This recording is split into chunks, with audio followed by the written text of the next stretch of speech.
Blood on the marble floor. A loaded Beretta aimed directly at a terrified woman's chest. In the ruthless underground of the New York Cosa Nostra, civilians simply do not survive being in the wrong place. But when the city's most feared syndicate boss walked into the room, he didn't pull the trigger. He issued a death sentence to his rivals instead. According to unsealed federal indictments from the Southern District of New York, the timeline of the most violent mafia war of the modern decade didn't begin with a hijacked shipment or a territory dispute. It began with a 27-year-old civilian named Genevieve Hayes. Genevieve was not born into money, nor was she connected to the criminal underworld. She was a meticulous, highly sought-after events director managing elite corporate galas across Manhattan. On the evening of the 14th of October 2019, Genevieve was overseeing a multi-million-dollar charity auction at a historic hotel in Midtown. The ballroom was a sea of silk gowns and tailored tuxedos, completely detached from the grit of the city streets. But the underbelly of New York has a way of bleeding through the cracks of high society. At 10:45 p.m., a miscommunication regarding a shipment of vintage Dom Perignon forced Genevieve to leave the glittering ballroom and descend into the subterranean service corridors. The sub-basement of the hotel was a labyrinth of concrete hallways, flickering fluorescent lights, and heavy steel doors. Approaching storage room 4B, Genevieve noticed the heavy door was left slightly ajar. Assuming it was the catering staff, she pushed it open, her clipboard in hand. The words died in her throat. The air inside the room was heavy with the metallic scent of copper and the sharp sting of gunpowder. Tied to a metal chair in the center of the room was a man unrecognizable through a mask of his own blood. Surrounding him were three men in dark suits, their weapons drawn. Standing at the head of the brutal interrogation was Angelo Costa, a known enforcer for the Falcone crime family. On a steel prep table behind them sat an open leather ledger, a book later identified by the FBI as the master ledger of Vincent Falcone's extortion rackets. Genevieve took a slow, agonizing step backward. She might have escaped unnoticed, but the heavy steel door creaked on its industrial hinges. Three suppressed firearms instantly snapped toward her. Angelo smiled, a cold, dead expression, and racked the slide of his pistol. "Well," he muttered, "looks like the catering is here." They dragged her into the room, kicking her clipboard away. Genevieve was forced to her knees. The cold barrel of Angelo's gun pressed ruthlessly against her temple. She squeezed her eyes shut, her heart hammering against her ribs like a trapped bird. She knew what this was. She was a loose end, a civilian who had seen too much. But before Angelo could pull the trigger, the reinforced steel door didn't just open, it was kicked off its hinges. The room erupted into controlled, suppressed gunfire. Genevieve screamed, covering her head as hot brass casings showered the concrete floor. Within 5 seconds, Angelo and his two enforcers lay dead. The sudden, suffocating silence was broken only by the sound of deliberate, heavy footsteps entering the room. Genevieve opened her eyes and looked up. Standing over her was Lorenzo Moretti. At 34 years old, Lorenzo was the undisputed head of the Moretti Syndicate. Following the assassination of his father 5 years prior, Lorenzo had purged his ranks with a ruthlessness that terrified even the old-school mobsters. He was impeccably dressed in a bespoke midnight blue suit, his dark eyes entirely devoid of empathy. He emanated a lethal, suffocating authority. He had come to the hotel to rescue his captured captain, but his gaze immediately locked onto the woman trembling on the floor. Boss, one of Lorenzo's men, a towering enforcer named Carmine, grunted. "She saw the ledger. She saw us drop Angelo. We have to clean the room." Carmine raised his weapon, aiming it at Genevieve. Genevieve didn't beg. She looked directly into Lorenzo's dark, hollow eyes. Her chin lifted in a desperate, trembling show of defiance.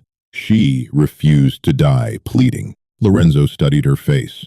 According to FBI psychological profiles, Lorenzo Moretti was a textbook sociopath, a man incapable of mercy. Yet, in that dimly lit sub-basement, an invisible shift occurred. He stared at the fierce, unbroken fire in Genevieve's eyes. Lorenzo slowly raised his hand, physically pushing Carmine's gun down. "No." Lorenzo's voice was a low, gravelly baritone that commanded absolute obedience. "Clean the bodies. Burn the room. Bring the girl to the estate. Boss, she's a civilian. Lorenzo's gaze snapped to Carmine, cold enough to freeze blood. I said, she comes with us. She is mine now. Before Genevieve could process the words, a heavy coat was thrown over her shoulders, and she was pulled from the room. She wasn't free.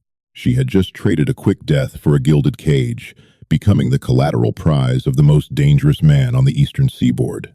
The Moretti estate was a sprawling, heavily fortified compound hidden behind iron gates in Oyster Bay, Long Island. For 3 weeks, Genevieve was confined to the East Wing.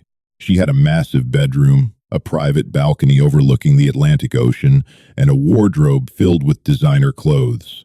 But the doors were guarded by men with concealed weapons. She was a ghost, erased from her real life.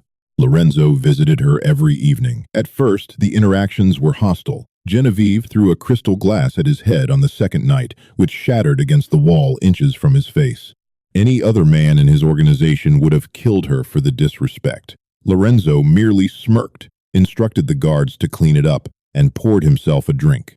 He was fascinated by her. In a world where everyone bowed to him out of absolute terror, Genevieve Hayes stood tall.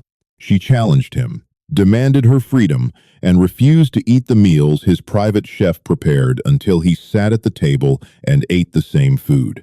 You think keeping me here makes you powerful, Genevieve snapped at him one evening in the estate's sprawling library, her arms crossed over a cashmere sweater.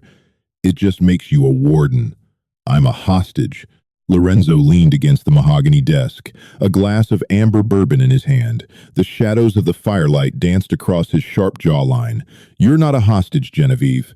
You're an insurance policy. You have a photographic memory. You told me you memorized the accounts on Falcone's ledger before my men breached that room. And if I write them down for you, will you let me go? She challenged. Lorenzo's dark eyes locked onto hers, the intensity of his stare making her breath hitch. If I let you go, Vincent Falcone will have you skinned alive before you reach the Manhattan Bridge. You are under my roof. That means you belong to me. And what belongs to me survives. The chemistry between them was volatile, a dangerous, slow-burning fire. Genevieve began to see the man beneath the monster. She saw the exhaustion in his eyes when he returned from late-night meetings. She noticed that he never allowed his men to raise their voices around her. Without realizing it, the syndicate boss was wrapping his entire empire around her to keep her safe. But across the river, a storm was brewing. Vincent Falcone, the aging but fiercely territorial boss of the rival faction, had discovered what happened at the hotel.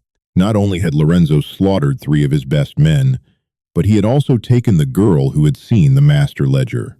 Falcone couldn't let it stand. A $500,000 bounty was quietly placed on Genevieve's head, circulated through the deepest, darkest channels of the criminal underworld. Falcone spun the narrative to the 5 families. Lorenzo was protecting a civilian informant. She was a rat. She had to be exterminated. On the morning of the 2nd of November 2019, the tension reached a boiling point. The commission demanded a sit-down. It took place in a neutral zone, a closed-down, family-owned bakery in Bensonhurst, Brooklyn. The air inside was thick with cigar smoke and the smell of stale espresso. Lorenzo sat at a small wooden table, flanked by Carmine and 2 lieutenants. Across from him sat Vincent Falcone, his face weathered and scarred, radiating pure malice. "You're breaking the rules, Lorenzo," Falcone rasped, leaning forward. "You're harboring a civilian who saw my books." The commission agrees. The girl gets clipped. Hand her over, and we walk away from the hotel mess. Lorenzo didn't move. He took a slow drag from his cigarette, exhaling the smoke into the dim light. When he spoke, the room temperature seemed to plummet. "The girl saw nothing," Lorenzo lied smoothly. "She is under my protection. If you wanted your books kept secret, you shouldn't have left them on a table for a caterer to read. She's a loose end." Falcone slammed his fist on the table. "You're starting a war over a skirt." Lorenzo leaned forward, planting his hands flat on the table. The terrifying, empty void returned to his eyes, the look of the apex predator that had earned him his crown. "Listen to me very carefully, Vincent," Lorenzo whispered, his voice slicing through the silence like a razor. "Touch her, and you're dead. Your capos are dead. I will burn your clubs to the ground. I will bleed your rackets dry, and I will personally ensure your bloodline ends. Do we have an understanding?" Falcone's face turned purple with rage, but he remained silent. The sit-down ended with no handshake. Lorenzo knew Falcone wouldn't back down. That afternoon, he ordered his men to move Genevieve from the Oyster Bay estate to a secure underground safe house in upstate New York. It was supposed to be a ghost run, no sirens, no convoy, just a single, heavily armored black SUV driven by Carmine, with Lorenzo sitting in the back seat beside Genevieve. Rain lashed against the tinted windows as the SUV navigated the winding, isolated roads of the Hudson Valley.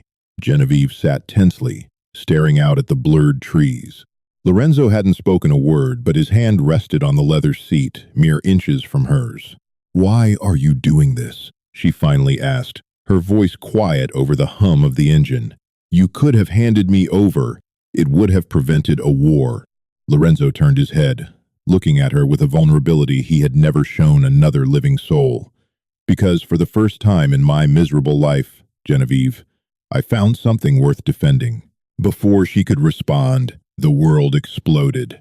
A heavy utility truck, running entirely without headlights, blew through an intersection and T-boned the armored SUV with catastrophic force. The impact sent the 2-ton vehicle airborne. Metal shrieked, glass shattered, and the world spun in a violent, chaotic blur. The SUV rolled twice before slamming upside down into a muddy ditch. Genevieve gasped for air, hanging upside down by her seatbelt, her ears ringing with a deafening pitch. Blood dripped into her eyes. Through the shattered, bullet-resistant glass, she saw the dark silhouettes of armed men approaching the wreck in the pouring rain. Falcone hadn't waited for a war. He had brought the war to them. "Lorenzo," she choked out, panic seizing her chest. "Keep your head down," Lorenzo roared. He had already unbuckled himself and dropped to the roof of the overturned car. He kicked his door open just as the first volley of automatic gunfire tore through the cabin. Sparks flew as bullets chewed through the armored plating. Lorenzo drew his weapon, returning fire into the darkness. He grabbed a hunting knife from his boot and sliced Genevieve's seatbelt, catching her as she fell. "Run for the tree line," he commanded, pushing her toward the shattered rear window. "I'm not leaving you," she screamed over the gunfire.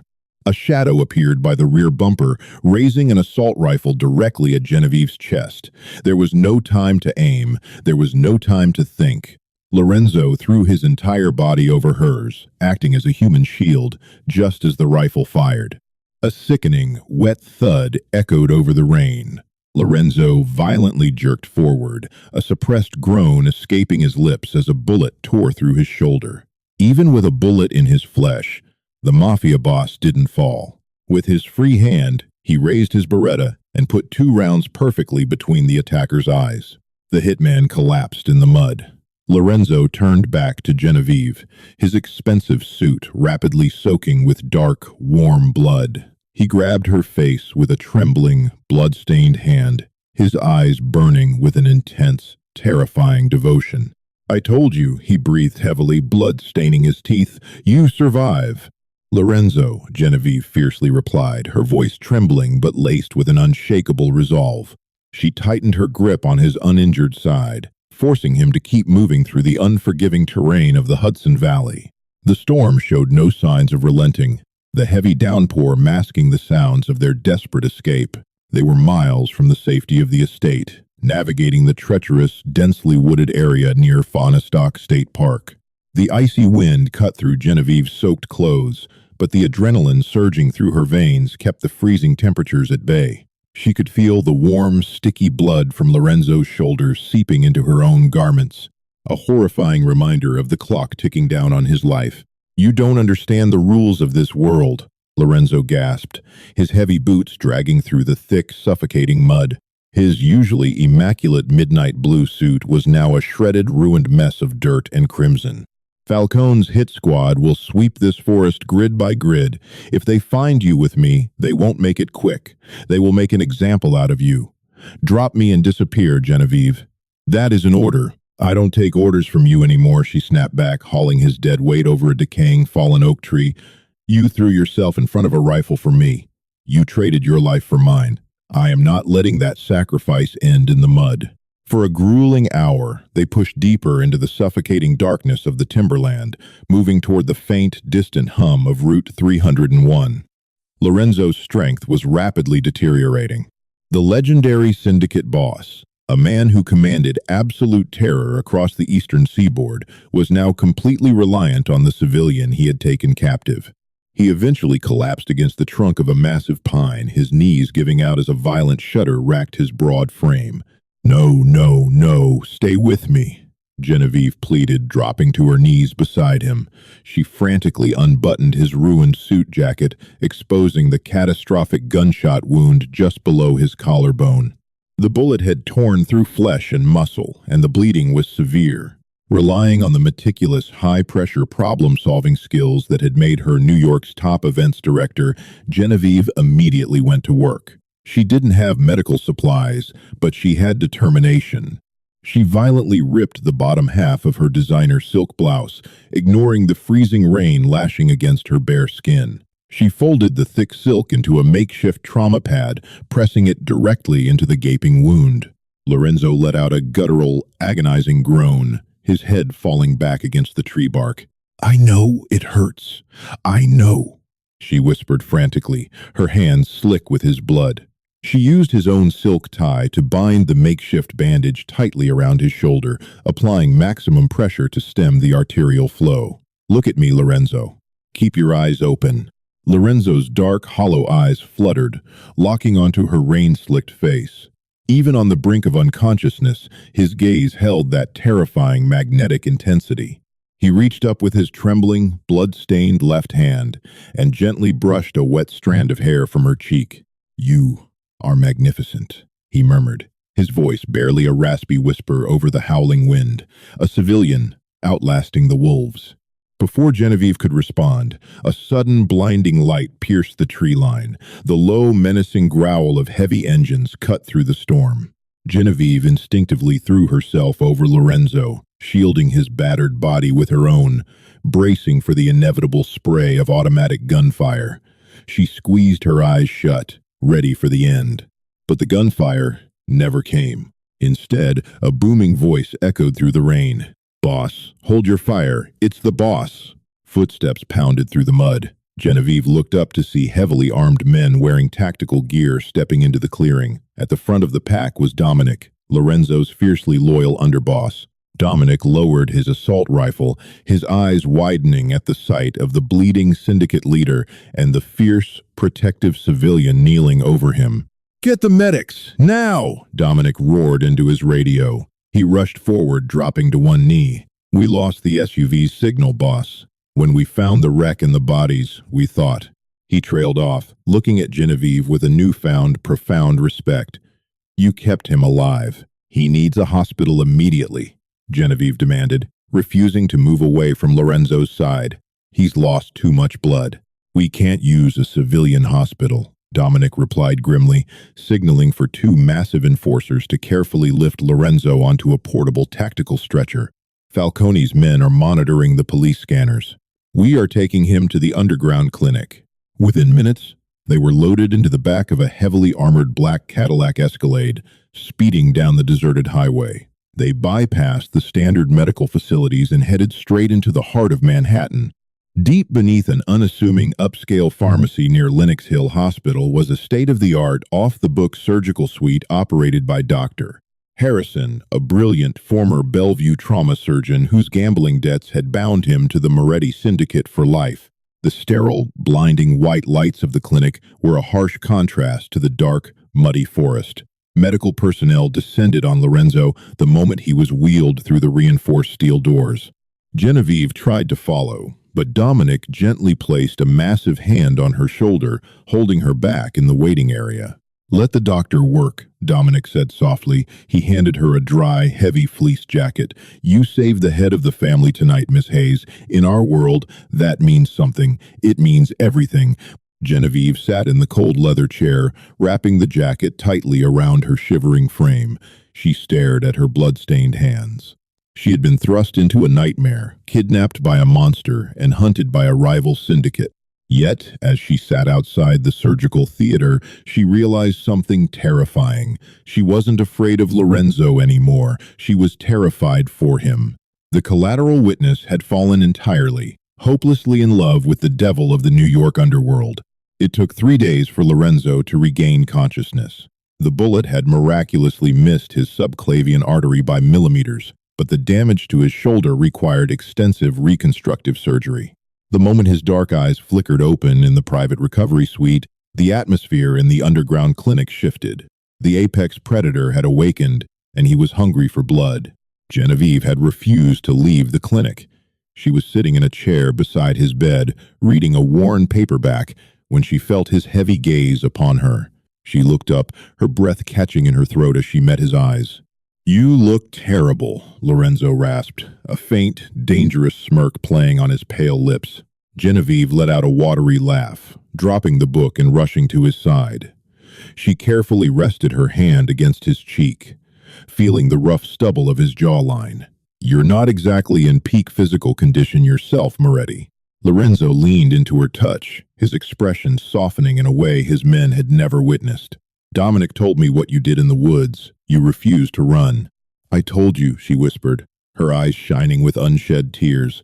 "I wasn't going to let you die."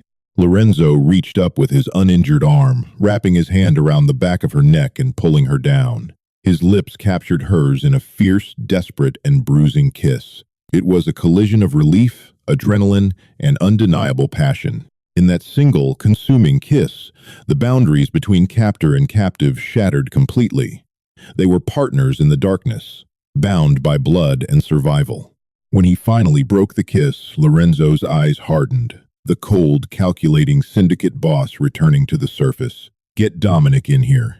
It is time to end this." The war that followed would be written about in federal task force reports for decades to come. Lorenzo Moretti did not simply retaliate against Vincent Falcone. He orchestrated the systematic, absolute annihilation of the rival empire. From his hospital bed, Lorenzo directed a synchronized, devastating strike across all 5 boroughs. On the evening of November 10th, the streets of New York ran red. Lorenzo's tactical squads hit Falcone's illicit gambling operations in Greenpoint, Brooklyn, burning the warehouses to the ground and seizing millions in unmarked cash. In the Bronx, near the Hunts Point terminal, Falcone's illegal weapon smuggling shipments were intercepted, and his top enforcers were permanently erased. The Moretti Syndicate dismantled Falcone's supply chains, corrupted his political allies, and choked his financial lifeblood within 72 hours. But the final blow had to be personal. Despite Dr. Harrison's frantic protests, Lorenzo forced himself out of the hospital bed on the 5th night, dressed in a fresh, tailored black suit that concealed the heavy bandages wrapping his torso. Lorenzo looked every bit the angel of death. He slipped his suppressed Beretta into his shoulder holster, ignoring the searing pain radiating through his nerves. "You shouldn't be doing this," Genevieve said, standing in the doorway of the recovery room, watching him arm himself. "Falcone broke the rules of the commission," Lorenzo replied, turning to face her. "He targeted a civilian. He targeted my civilian. If I send my men to kill him, it shows weakness. The king must execute the king." He stepped closer, brushing his knuckles against her cheek. "Wait for me at the Oyster Bay estate. When the sun comes up, you will never have to look over your shoulder again." The climax of the underworld war took place in the heart of the meatpacking district. Vincent Falcone, realizing his empire was rapidly crumbling, had retreated to his heavily fortified private social club known as the Raven. He had barricaded himself inside with his remaining loyalists, desperately trying to contact the commission to broker a ceasefire. He never got the chance. At exactly 2 a.m., Lorenzo's men breached the club. It wasn't a reckless shootout. It was a clinical, tactical execution. Dominic and the heavily armed strike team cut power to the building, plunging the club into absolute darkness. Using night vision optics, they systematically eliminated Falcone's perimeter guards with terrifying precision. Lorenzo walked through the shattered glass doors of the club, moving through the shadows like a phantom. He bypassed the chaos on the ground floor and climbed the spiral staircase to the VIP lounge. Vincent Falcone was frantically loading a shotgun behind a heavy mahogany desk when Lorenzo kicked the oak doors open. "Lorenzo, wait!" Falcone screamed, dropping the shells as he raised his hands. "We can make a deal! The girl! You can keep the girl! I'll give up the ports!" Lorenzo walked slowly across the plush carpet, his face devoid of mercy or anger. It was simply the blank, cold stare of a man doing a necessary job. "I warned you, Vincent," Lorenzo said, his deep voice carrying over the distant sound of police sirens echoing through the Manhattan streets. "I sat across from you in that bakery, and I told you exactly what would happen if you touched her." "She's a liability," Falcone pleaded, sweat pouring down his weathered face. "She's going to bring the feds down on all of us." "She is my queen," Lorenzo corrected smoothly. He raised his suppressed Beretta, aiming it precisely at the center of Falcone's chest. "And you are out of time." Two muffled shots rang out in the quiet VIP room. Vincent Falcone collapsed behind the mahogany desk, his reign over the New York underworld ending in a pool of his own blood. Lorenzo didn't linger. He retrieved Falcone's master ledger from the wall's safe, ensuring the evidence that had started this entire bloody saga was finally in his possession. He walked out of the club before the first NYPD cruiser even turned the corner onto the block.